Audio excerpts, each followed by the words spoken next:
I think compounding is a very powerful notion, very much in sync with the whole Dhando framework. This notion about compounding. There was this guy who invented the game of chess, and the king was so excited about the game that he told the inventor, "You can ask for anything you want, and it'll be yours." And the inventor of the game of chess says that, I just want you to put 1 grain of rice on the first square of the chessboard, and then put 2 grains of rice on the second square, and then keep doubling the grains of rice until you get to the 64th square, and that's all I want. And that emperor clearly was not smart enough to be employed by Google, and he was mathematically challenged, so he basically got upset with this inventor. "I wanted to give you all these things, and this is all you want, a bunch of rice." So he tells this treasurer, measure out the rice for him and get him out of my court. And after a week, when the treasurer was still not done, he asked him what the problem was. He said, "Well, it took me a while to run the calculation, but we don't have the rice." In fact, he said that there's not enough rice in the kingdom or even on the planet to fulfill the request. And the amount of rice, it becomes, 2 to the 64 minus 1, which is a long Google-ish kind of number. In today's dollars, it's about 300 trillion. And I think that is just about global GDP. Actually, not global GDP, but global wealth. So if you took the wealth of every man, woman, and child on the planet, that would have brought equal to the 2 to the 64 minus 1 grains of rice. And so that's the power of compounding, right? It grows dramatically. And when I heard about Buffett for the first time in 94, he had been compounding for about 44 years at the time, from about 1950 to 94. And when I looked at the track record, it dawned on me that he was moving basically to the next square in less than 3 years. He had averaged for the first 44 years about 31% a year. So if you compound at 26% a year, then your money doubles every 3 years. And of course, if you're doing 31%, then you're going even faster.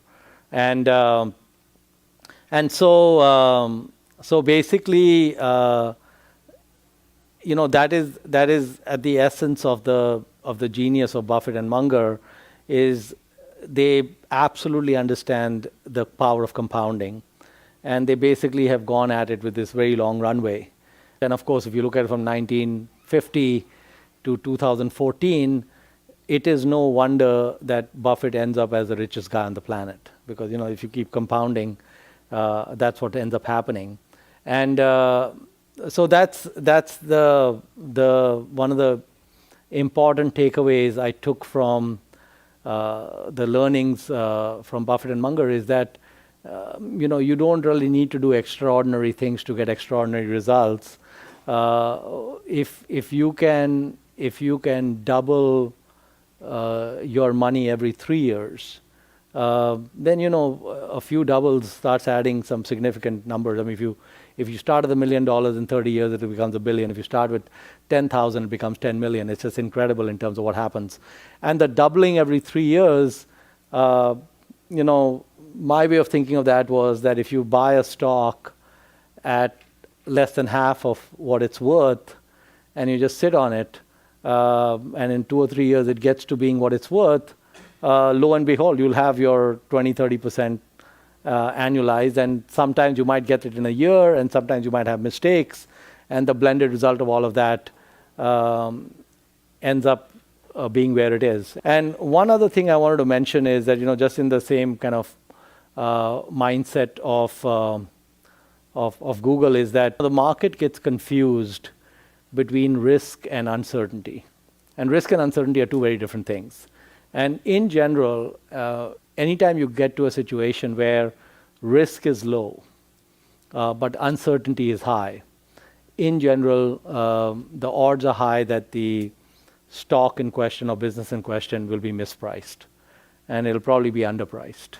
So that combination of low risk and high uncertainty is a great combo. And the low risk means that your downside is limited. And a good way to think about that is like, for example, when Bill Gates started Microsoft, people always think about these companies being formed as being highly risky ventures. But if you really analyze it, so when Gates started Microsoft, he did not have a net worth or assets or capital. So the fact that he was taking a high risk, well, there's no capital to lose. So you can't really have risk because of a loss of capital. And if you think about the opportunity cost, so he had not yet finished his undergraduate degree. At that time, with the couple of years that he had spent at Harvard, his value in the job market was very low. So if he went out looking for jobs and such, people would not be willing to pay him that much. And if the venture did not work, so he moves to New Mexico, starts Microsoft. And so if you think about the notion that Microsoft doesn't work, well, he goes back to Harvard, finishes an undergraduate degree, and now when he graduates, he's got interesting stuff on his resume, that what he did in New Mexico for a year. So any way you look at it, the startup of Microsoft was almost risk-free. But the uncertainty related to Microsoft was very high. It could have been that the company failed and whatever little money he had was gone. Or it could be that he could have become the wealthiest human on the planet, which he did. And so it's a very wide range of outcomes that could have happened at that point. But the key thing was that the risk was low. And in fact, if you study non-venture-backed startups like the Patels do not take risk. In fact, we repeatedly study businesses. There's more than 1 million businesses that get started in the United States every year. Less than 1,000 of them are venture-backed, maybe a couple of thousand. So 99+% of businesses that get formed in the United States are not venture-backed businesses. And most of them follow this low-risk, high uncertainty principle when they get going, like the Patels. And so it's important to keep in mind that I think you can replace capital with creative thinking, the way Richard Branson did. And certainly for most businesses, you don't even need the capital. And certainly in a knowledge economy type business, capital actually becomes useless.